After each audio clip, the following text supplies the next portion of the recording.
El Centro de Estudios de Familia y Sociedad trae para ti Familias Caminando, un espacio para la reflexión, difusión y acompañamiento para lograr una cultura de familia. ¡Comenzamos!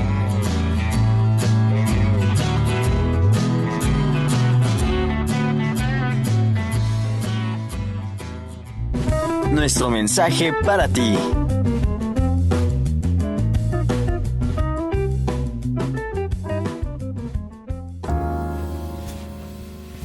Leí una publicación del padre Hugo Tagle, quien comparte una historia de esas que circulan por las redes sociales. Cuenta el relato que un famoso escritor, haciendo un recuento de las experiencias vividas, escribió: "El año pasado tuve una cirugía y me quitaron la vesícula biliar. Tuve que quedarme en cama por un largo tiempo. También el año pasado cumplí 65 años y tuve que renunciar a mi trabajo favorito. Permanecí 30 años de mi vida en la misma editorial y ahora tuve que jubilar. Casi en paralelo, sufrí el dolor por la muerte de mi padre, y mi hijo fracasó en su examen médico porque tuvo un accidente de automóvil y estuvo hospitalizado durante varias semanas. El auto sufrió pérdida total". Al final escribió: "Sí, el año fue de terror". Cuando la esposa del escritor entró en la habitación, lo encontró triste y meditabundo. Le pidió el papel que había escrito y lo leyó en silencio. Salió de la pieza y volvió con otro papel. Lo colocó al lado del de su marido. Este, curioso, lo leyó. Decía: "El año pasado, finalmente me deshice de mi vesícula biliar, después de pasar años con el dolor. También cumplí 65 años con buena salud y luego de un fascinante tiempo laboral. Me retiro dando espacio a otros y para utilizar mi tiempo dedicándolo a mi familia, hacer el bien a otros, a obras de caridad, rezar y tiempo para los amigos. También el mismo año, mi padre a la edad de 95 años, sin depender de nadie y sin ninguna condición crítica, murió. Se podrá encontrar con sus propios padres, amigos y tantos otros lo esperen en el cielo. Y en el mismo año, Dios bendijo a mi hijo con una nueva oportunidad de vida. Sufrió un gran accidente, pero providencialmente se salvó. Tuvo que estar en el hospital con un pronóstico grave, pero se recuperará". Y para terminar el texto, su señor escribió: "Sí, fue un año de inmensas bendiciones de Dios". En ambos papeles se describen los mismos hechos, pero la lectura de ellos fue distinta. En efecto, si reflexionamos sobre lo que nos sucede, terminamos agradeciendo muchas situaciones que con mirada pesimista veremos negativamente. Cuando uno se preocupa demasiado por lo que no tiene o porque sufre, le resta atención e importancia a lo que sí tiene y olvida todo lo que Dios te ha regalado. No es la felicidad la que nos hace agradecidos, sino el agradecimiento el que nos hace felices. Recordemos que siempre hay algo que agradecer. Un nuevo día de vida, por de pronto. Sugiero comenzar el día dando gracias a Dios por un día más y al final agradeciendo por haber podido terminarlo. En la vida, uno elige cómo escribir el guión.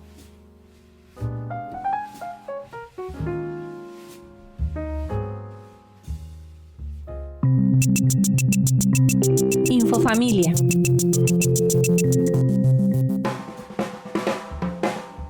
La Congregación para la Educación Católica ha publicado Hombre y Mujer los creó, para una vida de diálogo sobre la cuestión de género en la educación. Un documento en el que advierte sobre la influencia de la ideología de género en las leyes educativas, destacando al mismo tiempo la belleza de la diferencia y la complementariedad sexual. El documento señala que nos encontramos en una situación de emergencia educativa, en el ámbito sexual, donde se ha extendido una concepción antropológica que considera la diferencia sexual un mero constructo social o cultural. La Iglesia desea ofrecer su ayuda a quienes se dedican a tareas educativas, con el fin de que profundicen sobre las cuestiones de género, a la luz de la vocación del amor, a la cual toda persona es llamada. El texto critica el reduccionismo antropológico, que ha ayudado a difundir la ideología de género, pero insta a los educadores cristianos a transformar positivamente los desafíos actuales en oportunidades, porque también la misión evangelizadora de la Iglesia alcanza la tarea de dar a comprender el papel del hombre y de la mujer, y aclarar el auténtico sentido de la sexualidad humana. La congregación distingue entre la ideología de género y las investigaciones sobre las diferencias de género, que ayudan a enriquecer la comprensión sobre la masculinidad y la feminidad. El libro habla de promocionar una cultura de diálogo, lo que no contradice la legítima aspiración de las escuelas católicas a mantener su propia visión de la sexualidad humana. Este camino es el indicado para crear relaciones más abiertas y la auténtica alternativa al enfoque ideológico sobre el género, que a pesar de declarar respeto por la diversidad, considera las diferencias mismas de forma estática, dejándolas aisladas e impermeables entre sí. La primera parte del documento analiza la difusión de la ideología de género en las últimas décadas. La desvinculación del sexo y género, entendido este último como un modo cultural de vivir y expresar la sexualidad, ha dado lugar a diferentes orientaciones sexuales, que surgen como se ha impuesto hacia una noción fluida del género e identidad sexual, flexible o líquida, en función del sentimiento individual. No solo existen nuevas identidades sexuales, sino formas distintas de relaciones afectivas, como el poliamor. De ese modo, se ha configurado nuevos derechos sexuales. En cualquier caso, la publicación insiste en que es un error basar la identidad sexual y la familia en los deseos o las tendencias emocionales, y advierte de la paradoja que supone defender la diferencia sexual, como hace la ideología de género, obviando lo biológico donde aquella se sustenta. Una cultura o una educación inspiradas en una ideología que soslaya la distinción entre lo femenino y lo masculino, solo puede servir para desarrollar una identidad personal y una intimidad afectiva radicalmente separadas de la diferencia biológica entre el hombre y la mujer, y por tanto, empobrecedoras. Por otro lado, socava la base de la reciprocidad y el reencuentro amoroso y la fecundidad. La misión de la Iglesia, sin embargo, no es solo escuchar para favorecer el diálogo, sino también proponer. Y es eso lo que pretende hacer la congregación en la última parte del hombre y la mujer los creó, en la que recuerda los principios de una auténtica ecología humana. Esta, que constituye la base de la enseñanza cristiana sobre la sexualidad, revela que el hombre posee una naturaleza que no puede manipular a su antojo. Ante el influjo de la ideología en la enseñanza, el texto afirma que una auténtica educación afectiva y sexual debe dar a conocer el significado del cuerpo, así como descubrir el sentido originario de la masculinidad y la feminidad. Es imprescindible que enseñe además a cuidar y respetar el propio cuerpo. La familia constituye el lugar natural en el que se enseña el valor y la belleza, de la diferencia entre el hombre y mujer. Se asimila con naturalidad la complementariedad y se aprende el verdadero respeto y se halla, a fin de cuentas, el revulsivo frente a una cultura que banaliza la sexualidad. Junto con la familia, también los centros educativos y en concreto los de inspiración católica están llamados a participar en la transmisión de esta ecología humana. La escuela es el espacio agápico de las diferencias y por tanto, además de formar, debe promover los valores de diálogo, la tolerancia y la confianza.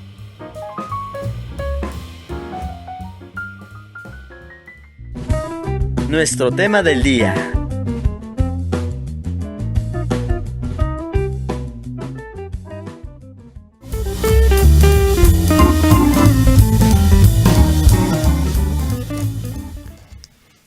Bueno, pues muy buenos días. Estamos como todos los lunes en el programa Familias Caminando. El día de hoy nos acompaña el doctor, espero pronunciarlo bien, el doctor Gerardo Girardi. Él es de la Universidad de St. Mary en Londres y él nos va a platicar un poco sobre su participación en el Congreso de Bioética que recién tuvimos. También está con nosotros Mari Carmen Aispuru para ayudarnos a conducir este programa. Hola Mari, gracias por estar aquí. Buenos días a todos. Muchas gracias, doctor, por estar aquí y acompañarnos. Gracias que me han invitado. Mucho gusto. Gracias. Entonces, ¿qué le parece si usted está ahora aquí para participar en el Congreso de Bioética? Pero le decía que nos gustaría mucho si nos cuenta un poco de cuál es su historia, qué ha estudiado, y ya después podemos platicar. Bueno, olvidé decir que este tema, en esta ocasión trataremos el tema del aborto y cómo influye o cómo pues sí, influye en el tema de familia, pero le pedimos si antes nos explica un poco cuáles son sus estudios, como un poco su historia. Sí, bueno, sí, con mucho gusto. Entonces, yo soy italiano y cuando tenía 10 años fui con mi familia a Singapur a vivir. Y entonces ahí empezó mi impacto con la globalización, ¿no? Uh-huh. Y a los 18 años fui a Inglaterra a estudiar. y estudié economía en la London School of Economics. Hice el bachelor, primero degree. ¿Primer grado? Primer grado. Okay. El máster, fui a trabajar en un banco un par de años, pero estaba un poco aburrido en el banco porque sentía que no contribuía nada a la sociedad realmente. Entonces estaba aburrido. Entonces dejé el banco y fui en el mundo académico. Okay. Hice el doctorado y me quedé allí como profesor, ¿no? Okay. Después mis papás se mudaron de Singapur a México, porque mi papá trabajaba en una multinacional. Okay. Y fueron a Tlaxcala. Y yo fui a visitarlos y encontré mi esposa, que es de Tlaxcala. Sí. ¿Ah, sí? Sí. Por eso habla usted español. Sí. De hecho, nunca lo hablo. ¿Ah, no? Siempre lo escucho, pero ¿Con nunca ella? lo hablo. Okay. ¿Y con ella en qué idioma? En italiano. Ah, ¿sí? Sí. Bueno. Hago práctica cuando vengo aquí. A México. Muy bien. Muy bien. Y bueno, el tema es el aborto y el índice de desarrollo humano. Entonces, quiero decirles que tuvimos una niña que nació muy antes del momento ideal, digamos. Prematura. Se murió, nació, vivió unas horas y murió la niña. Y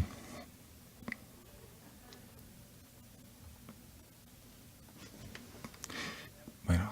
No, gracias. Está bien. Sí.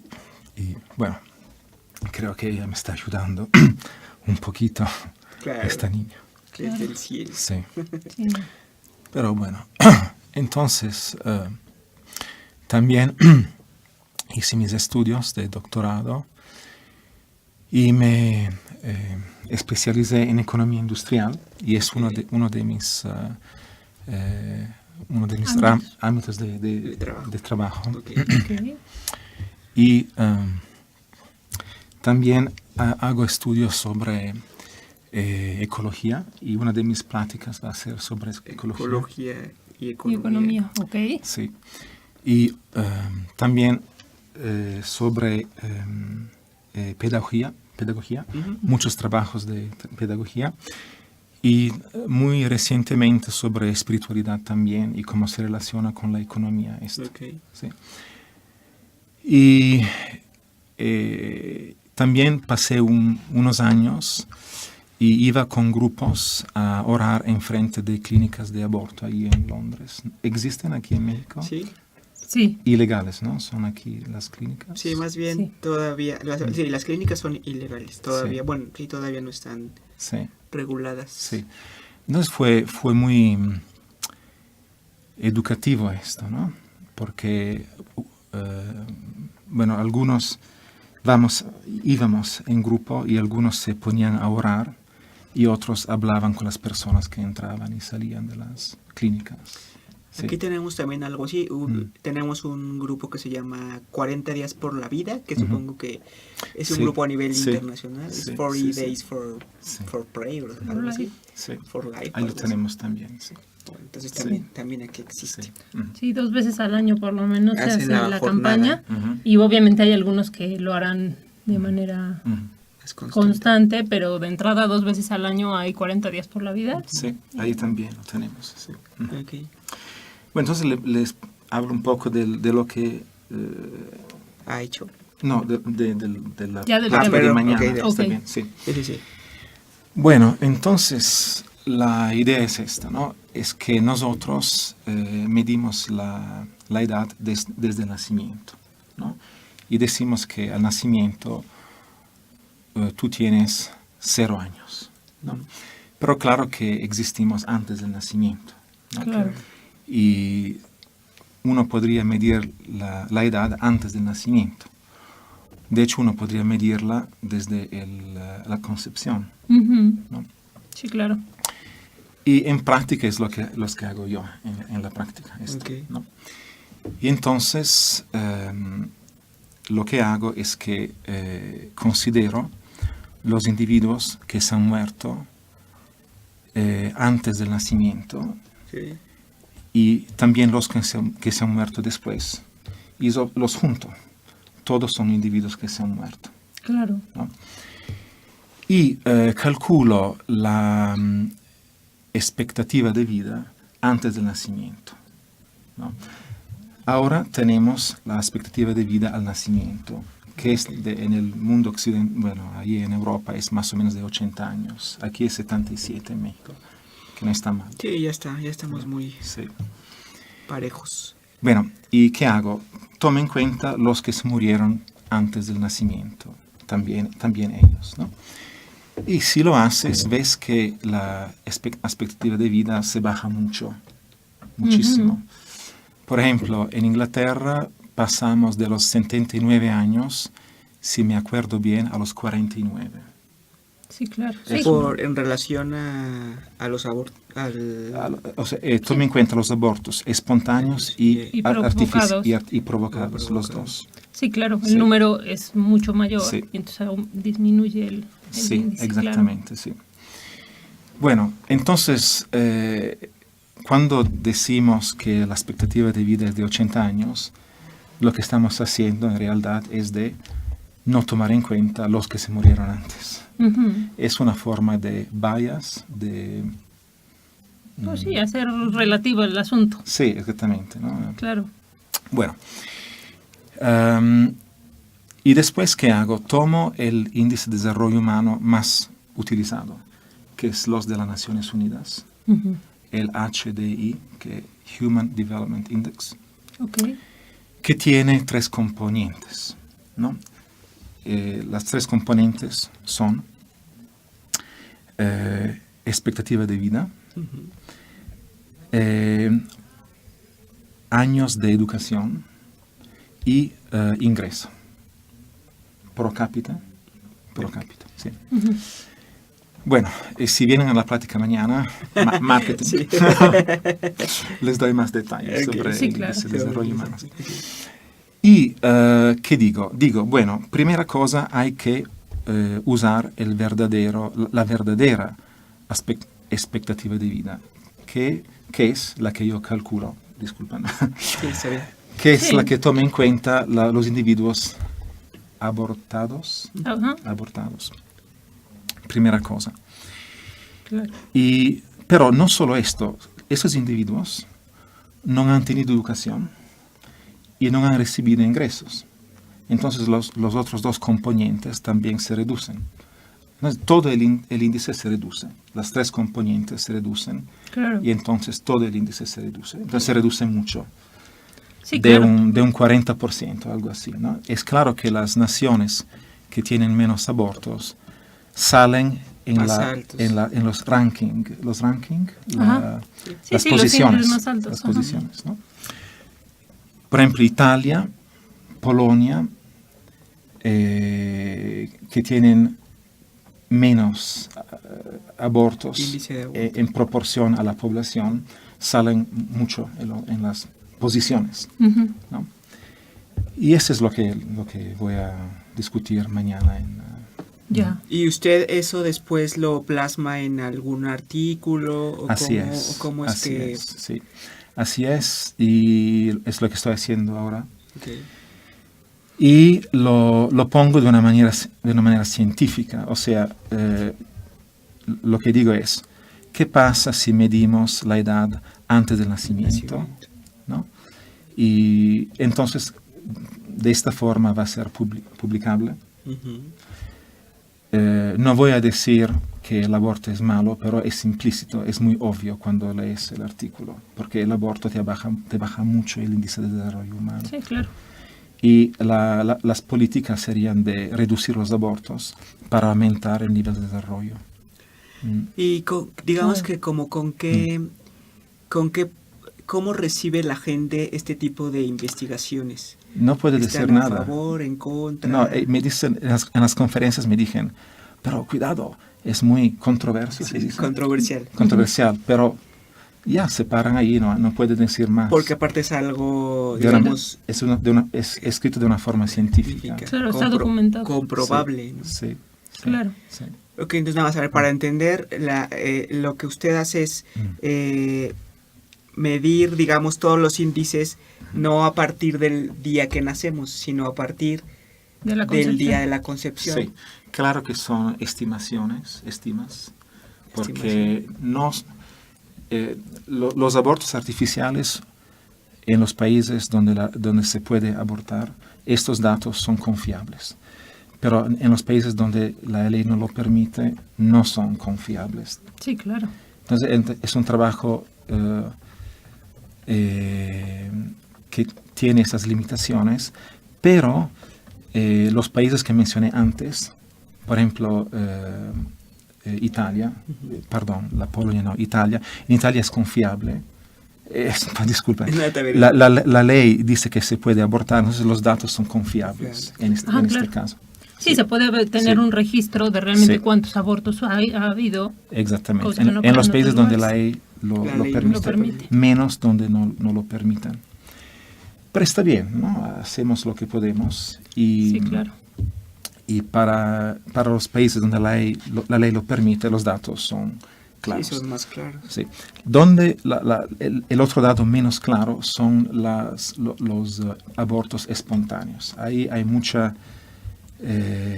duda entre los mismos expertos, ¿no? Se ven datos muy diferentes. Claro, es que además muchas mujeres, algunas ni se enteran que estuvieron embarazadas y tienen aborto o no lo registran. Exactamente. Entonces lo que hago yo es de basarme en trabajos en revistas de alto prestigio. Es lo que hago. Sí, claro. Sí. Para tener el dato más o menos como más... Sí, más estudiado. Seguro, sí, más estudiado, sí. Claro. Sí, okay. Muy bien, doctor. Entonces, yo le quise... ¿Tú tienes alguna...? Sí, no, bueno, la verdad es que me llama la atención que sí podrían decir que es un tema controversial y poner el grito en el cielo, pero en realidad creo que los que más debíamos preocuparnos son en los países donde el dato no es exacto, con un dato inexacto y que sabemos que siempre está a la baja de la realidad, el índice seguramente baja mucho y deja mucho que pensar. Sí. Si consideramos todos los que no están ahí registrados, el índice baja más. Sí, tengo que añadir algo, ¿no? Hay también un aspecto negativo, si queremos, del índice. En los países como México hay muchos embarazos, que es bueno, ¿no? Pero al mismo tiempo hay también muchos abortos espontáneos. Ok, y esto entra en los datos. Entonces México no sube muchísimo. No sube. Es decir, no hay abortos, entonces esto mejora el índice, pero no hay abortos artificiales y legales. Esto mejora el índice, pero hay más abortos espontáneos y esto empeora el índice. Claro. Entonces no sube muchísimo. Claro, y aparte México, el dato de los abortos, digamos, provocados, tampoco es muy seguro, ¿no? O sea, en México no. Sí, no está bien registrado. Entonces tampoco el dato es como muy... Pero lo que tenemos son datos sobre Irlanda, por ejemplo. Ahora Irlanda ya ha introducido o va a introducir el aborto legal. Pero tenemos datos de cuando no era ilegal. Y alrededor de 3.000 mujeres iban de Irlanda a Inglaterra o Reino Unido para tener abortos. Entonces podemos, que son muchos, pero no son muchísimos. Y podemos usar este dato y aplicarlo a los demás países. Sí, claro, como una media. Sí, una media, sí. Claro. Sí. ¿Y usted tiene algún dato de México? Sí, los tengo mañana. Se van a plasmar, claro. Lo vamos a dejar como sorpresa para no decir toda la conferencia el día de mañana. Ok. Entonces, a ver, doctor, el tema que va a dar mañana también nos había mencionado que va a hablar algo de ecología y economía. Sí. Entonces, de ese tema nos podría adelantar un poco. Sí. Entonces, si estudian economía, el libro de texto dice que el hombre es egoísta y racional, o sea, es manipulador. En pocas palabras. En pocas palabras. Y bueno, en muchos casos es la verdad, pero también hay casos donde no es así, ¿verdad? No. Pero lo que pasa es que los economistas trabajan dentro de este paradigma que es limitado, Claro. Si todos nos portamos así, yo creo que, o sea, de una forma egoísta, no creo que vamos a resolver el problema del cambiamiento climático. O sea, necesitamos un cambio de actitud, ¿no? Entonces ahí hablo de los varios estudios de sociología, un poco de psicología también, sobre las actitudes hacia el cambiamiento climático, ¿no? Y cómo podemos nosotros economistas aprender de estos estudios. ¿No? Primero, esa es la primera parte. En la segunda parte, bueno, yo soy formado en modelos de competencia económica, matemáticos. Nada de astrofísica o algo así, ¿no? Pero son matemáticos. Y lo que hago es que propongo un modelo donde hay dos empresas. A una empresa le importa el cambiamiento climático, la contaminación, y la otra empresa no le importa, ¿no? Y voy a ver cómo interactúan las dos empresas, ¿no? Claro. Y de hecho hay solo dos modelos que yo sepa que tratan este tema, y uno es el mío. Ok. Se lo digo porque... Eso ya es un avance, ¿no? Eso es el que ya haya dos, ya es bueno, porque ya hay puntos de comparación, ¿no? Entre ambos. Sí, o sea, quiero decir que estamos en la frontera, en este tema. Sí, empezando apenas. Sí. Hay mucho que decir. Sí, y entonces lo que me interesa es las ganancias de la empresa responsable en relación comparadas con las ganancias de la empresa no responsable, y ver cuál de las dos gana más. A mí personalmente no me importa esto, pero a mis colegas le importa mucho esto. Sí, claro, no, y además si queda demostrado que una empresa socialmente responsable en el tema de ecología tiene a largo plazo mayores ganancias que la que es irresponsable, es más fácil convencer a la irresponsable de que cambie. Y esto sale en el modelo. Claro. ¿Sí? Entonces lo que muestro en el modelo, si me permiten la palabra muy fuerte, es que cuando la empresa es responsable, gana más de la no responsable. Claro. Y si fuera no responsable, ganaría menos. En muchos casos, no siempre, pero en muchos casos.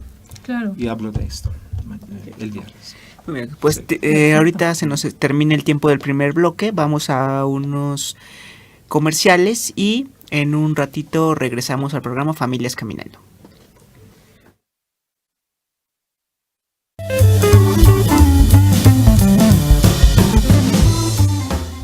What have you heard about Mexico these days? We are the best hosts. Every year, over 23 million tourists visit Mexico, and even better, 80% of them always come back. We're green, first place in natural protected areas. Jacques Cousteau named the Sea of Cortez the aquarium of the world. Classy, 2 of the 30 best restaurants in the world are in Mexico City. And it's all happening in Mexico as we speak. Find out for yourself. Escúchanos todos los miércoles de 3 a 4 de la tarde por Puebla FM.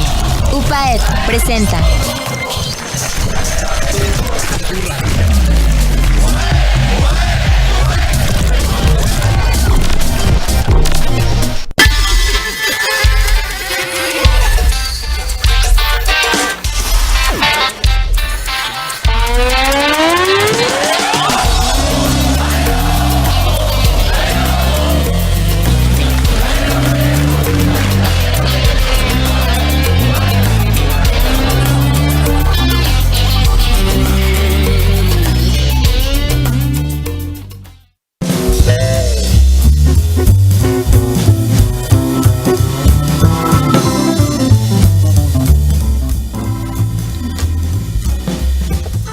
pues regresamos al programa Familias Caminando. El día de hoy nos acompaña el doctor Gerard Girardi.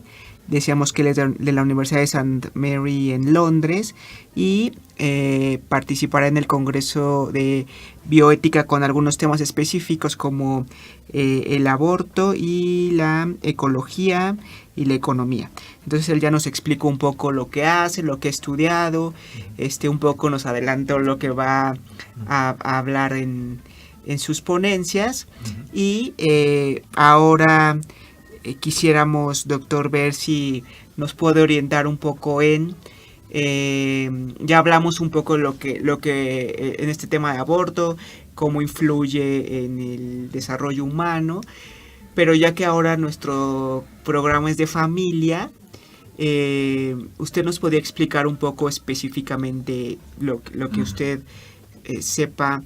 ¿Cómo cree usted que hoy en día está afectando el aborto, pues en general, en el tema de familia? ¿Cómo afecta? ¿Qué puede hacer la familia para un poco prevenir esto? Sí, bueno, muy buena pregunta.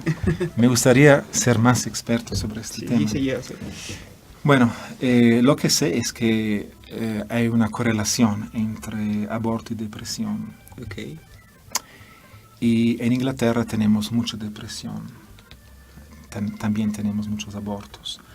200.000 abortos cada año. La población es de 60 millones de personas.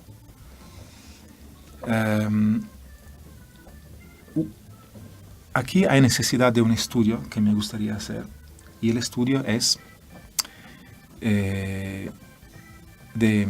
un estudio empírico de ver si lo que dicen los papas es verdad, ¿no? Los papas, los últimos 3 papas, el actual, Francisco, Benedicto y Juan Pablo II, hablan del único libro de la vida. Dicen que todo está relacionado, ¿no? Y dicen ellos que si uno lastima nuestro mundo interior con el aborto, por ejemplo, que causa depresión y quién sabe qué más causa, esto va a tener consecuencias en el exterior también. Claro. ¿No? Y si vemos la Laudato Si, la encíclica, se debería encontrar una correlación con el cuidado, la falta de cuidado hacia el ambiente ecológico. Entonces me gustaría estudiar este tema. Okay. ¿No? Claro. Bueno, y no, les decía que hay mucha depresión en Inglaterra. Es la enfermedad de los países, en comillas, desarrollados. ¿No? Y ya también pronto de los no tan desarrollados. De los no tan desarrollados. Y he leído hace unos años que los antidepresivos son la medicina más vendida, más usada en el Reino Unido. Y yo creo, no sé, no tengo estudios aquí que puedo citar, pero yo creo que hay por la falta de significado que la gente experimenta. Sí, un poco el sentido de vida. El sentido de la vida, falta de sentido de la vida, porque, por ejemplo, les hago un ejemplo que me vino en la cabeza en este momento, ¿no? El mercado de las casas, ahí, ¿no? Bueno, hay las casas ahí se ven, en Londres, donde vivo yo, se ven sobre todo como método de inversión. O sea, a lo mejor ganas, a lo mejor no, es sobre todo un modo de hacer dinero. Pero eso es terrible. La casa uno debería ser el lugar que se siente muy ligado, se siente la conexión con la comunidad, ¿no?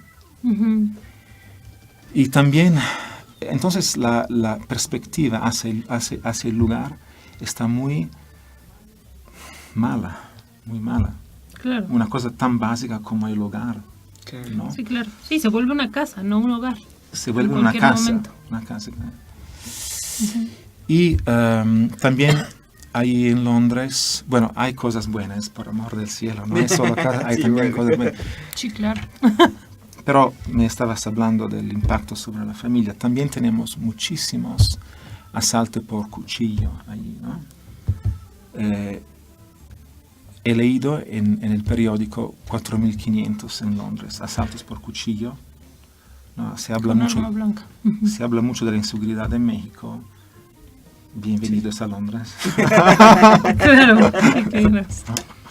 Ahora, es verdad que estos asaltos, sobre todo entre miembros de gangs, o entre jóvenes, ¿no? Son a veces se deben al deseo de venganza también. Y también tenemos algunos que son random, que son sin razón, a alguien le gustaba y lo hizo. ¿No? Y tenemos esto. Pero esto también muestra de veras una falta de valores, una falta de significado en la vida. ¿No? Sí, que se da en la familia. De la familia. Claro. Sí. Y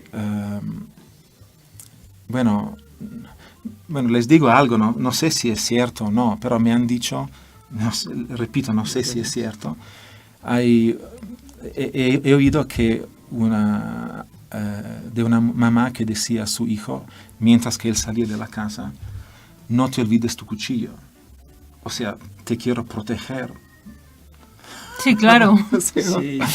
Sí, ya tener pervertido la perspectiva totalmente, exactamente, sí. Pero también tienen hoy, bueno, nosotros, los países en Latinoamérica, estamos como muy cerca también, pero ustedes tienen hoy el problema que le llaman el invierno demográfico, ¿no?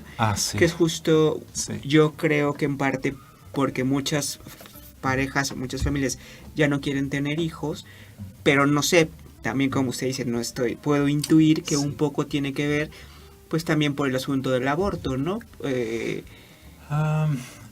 No sé, lo que me puedo decir con confianza es que en Inglaterra hay la idea, ¿no? Que cada quien tiene que ser independiente, y está bien hasta un cierto punto, porque en la vida tienes que poder confiar en los demás, sobre todo en la familia extendida, ¿no? Pero ahí muchos no pueden confiar en la familia extendida. Son muy solos. Entonces la vida se vuelve en un acto de de sobrevivencia. Como de egoísmo. Sobrevivencia. Sí, claro. Sí. Entonces tienes que cuidarte, tienes que protegerte mucho. Y es bien difícil. Sí, y también es algo que impacta directo en la familia. Sí. Entonces, la gente, no, yo creo, tiene menos confianza en el futuro, está menos relajada y calcula mucho los costos económicos y calcula que tener hijos cuesta. Y tienen que comprar su casa, tienen que... Sí, primero la casa, primero el coche. Exactamente, sí. Y no los puedo juzgar, ¿no? Pero pues sí me da pena esta cosa, ¿no? Sí, es una realidad que viven. Sí, alguna vez vi un documental que creo que es en Finlandia, en alguno de los países nórdicos, justamente, o en Suecia. Sí. Que justamente se empezó a desarraigar totalmente el sentido de pertenencia al grupo. Sí. Y era el yo, veo por mí. Y que ya al grado de que hay muchas personas que fallecen y nadie se entera. Exactamente, sí. O sea, nadie se entera y hay ya un departamento que se encarga de limpiar los departamentos y buscar a los posibles herederos. Así es. Porque tienen fortunas y que no tienen herederos, o si los tienen, no tienen ningún contacto, porque ni siquiera hay una fotografía en los departamentos de estas personas. Sí, exactamente. Entonces, por ahí va. Esta forma de sentirse comunidad no sale en los datos económicos. Bueno, cuando vemos el producto, el GDP, Gross Domestic Product, producto que sería la medida de actividad económica en el país en un año, no Creo tiene... que en México es el Producto Interno Bruto. Bruto, así es. No tiene en cuenta la importancia de la comunidad, o si lo hace de una forma muy, muy indirecta, ¿no? Entonces, hay que tener cuidado en los índices que seguimos. Claro. Pero inclusive económicamente el no tener hijos o el abortar o el no tener hijos, Sí. pues impacta, ¿no? Hoy veíamos y decíamos que Sí. pues la pirámide está como invertida y ahora hay más Adultos, ancianos, sí. bueno, más gente, más ancianos y Sí. menos jóvenes, que al final económicamente Sí. pues los jóvenes son quien mantienen, digamos, Sí. la parte Sí. adulta o de Sí. A los que Entonces, ya no trabajan. los que ya no trabajan. Entonces hoy Sí. o en un futuro no muy lejano pues no va a haber quien Sí. pueda mantenerlos, Sí. ¿no? Sí, no, estoy de acuerdo con la idea que los hijos mantengan los padres por su propia voluntad, o sea, que Sí, lo quieren claro. hacer. Claro. Que lo quieren hacer. Pero en Inglaterra ya no hay esta idea, ¿no? La idea es que tú tienes que proveer para ti mismo, los padres para sí mismos. Sí, cada quien se rasca con sus uñas y a Sí. ver cómo le hace. Sí, Pero bueno, sí, pero al final, digamos que querramos o no querramos, sí, quien paga sí, impuestos hoy son los jóvenes, ¿no? Y Bueno, esos- los trabajadores. sí, Bueno, exacto, pero que en realidad es un ámbito adulto joven, ¿no? Ujú. sí, Pero que al final esos impuestos son los que hacen pues que un adulto mayor pueda tener una pensión. sí. Este es un sistema de pensión. Hay otro sistema que usan en Inglaterra, donde tú provees para ti mismo en tu juventud Ujú. y después ya, ok. lo utilizas cuando eres más grande. O sea, no te lo regresa, digamos, el gobierno, sino que tú mismo lo... Sí, que es el sistema de Afores, que es lo que busca. Sí, o Ahora sea, que- puede ser una pensión de Estado o privada, Privada. pero es tu dinero que se te regresa. Ok. Sí. Entonces han cortado la relación entre las generaciones a nivel económico. Sí, en parte lo han hecho porque precisamente el cono generacional es menor y ya no va a Exactamente. poder soportar las No pensiones. no iba a ser posible. Entonces exactamente. empezaron a cambiarlo estratégicamente de manera funcional, pero Sí. al final viene a ser un daño Sí, porque desvincula más todavía sí. y pues ya no me Bueno, importa. no sé si hay un daño económico, pero sin duda hay un Social. daño psicológico, Ujú. espiritual. Claro, porque no es solo el dinero, ¿no? Sí. No es solo que yo les dé dinero, es Sí. que los cuide, que esté al pendiente, Exactamente. que sí, no... sí. que Que al me final- nutra de ellos es- y sí. Es lo tengamos que una decía relación. Mari, ¿no? Que Sí. tengan que encontrarme un mes después muerto ya porque huele feo, ¿no? Pues la verdad sí está bien O triste. porque no pago los boletos. O porque no, exacto, por no algo, pague sí. la luz, no pague. Sí. Muy bien, entonces bueno, pues ya no tenemos mucho tiempo. Nada más le quiero pedir si quisiera hacer como algún comentario final en cómo cree usted que, bueno, el que usted quiera, pero no sé si le parezca así como desde la familia en el ámbito ecológico, de esto que decíamos del aborto, cómo podría la familia ayudar, cooperar.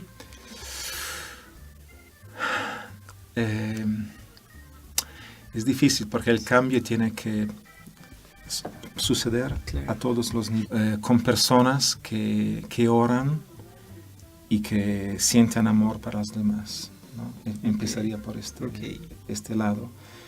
Y claro, en la familia lo ideal es que la familia orara, no es fácil, junta además, sí. Claro. Pero hay que partir Sí, por parte. ahí, Ok, yo creo, sí. muy bien. Me gustaría decir más, pero No, está perfecto, muy bien. sí. Sí. ¿Algún otro comentario final que tú tuvieras, María? No, pues muchas gracias. Muchas Sí. gracias por compartirnos su experiencia, tanto personal como profesional. Y justamente el pues mostrar usted es economista y al final está trabajando temas de bioética, de aborto, de ecología. Y eso enriquece y creo que puede abrirle a pues muchos de nuestros jóvenes que ahorita están estudiando los diferentes aspectos, decir, o sea, no, tu vida no está centrada en el único tema que estudiaste en el aula. O sea, tu vida está integrada y todas tus vivencias personales te pueden ayudar a involucrarte y a aportarle al mundo Sí. algo muy rico de toda esta Sí, suma de exactamente. experiencias. Sí. Perfecto, no podría decir más. ¿no? Pues le agradecemos muchísimo su Sí. presencia el día de hoy. Gracias Sí. por estar aquí, por todo lo que viene a compartir al Congreso de Bioética. Estaremos muy atentos. Y bueno, cuando usted guste, este es su programa. Bueno, ya sé que no es usted de aquí, pero bueno, este es su casa, la UPAEP es su casa. Bienvenido. Gracias. Y esperamos que todo esté súper bien. Y Sí. bueno, pues nos despedimos. Muchas gracias, Gracias. Mari. Y los dejamos en esta emisión de Familias Caminando y nos vemos para la próxima. Muchísimas gracias. Gracias.